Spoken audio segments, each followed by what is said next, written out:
RS. Bharathi என்னை பத்தி என்ன சொன்னாருன்னா, 2 ஆண்டுகளுக்கு முன்னாடி சின்ன பையன் அப்படின்னாரு. அவர் யாரையோ பெரிய பெரிய தலைவர்கள் எல்லாம் சிறைக்கு அனுப்பிச்சிருக்கேன், அவர் கையில ஜாதக ரேகை பக்காவா இருக்கு அது. இந்த முறை பாத்திரலானே இந்த சின்ன பையன் திமுகவுக்கும் ஆர்.எஸ். பாரதிக்கும் இந்த கேஸ வச்சு என்ன செய்யறான்னு பாத்திரலாம். இதே சின்ன பையன் ஆர்.எஸ். பாரதி அவருடைய ராசியான கைரேகை என்ன பண்றாருன்னு பாருங்கண்ணா. ஆனால் இந்த கேஸை பொறுத்த வரைக்கும் நிச்சயமாக இந்த லாஜிக்கல் இதுக்கு எடுத்துட்டு போறோம். ஆர்.எஸ். பாரதி அவர்களையும் திராவிட முன்னேற்ற கழகத்தையும் நாங்கள் விடப்போவது கிடையாது. we will take it to the logical end.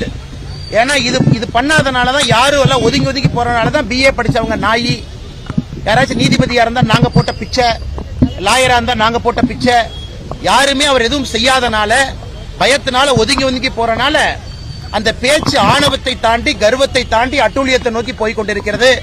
அதனால் இந்தியாவிலேயே அது முதலா இருக்கும். நான் கள்ளச்சாராயத்தை காட்சி வித்தேன் அப்படின்னு சொல்லிட்டு மான நஷ்ட வழக்கு போடுற ஒரு ஆள் மேல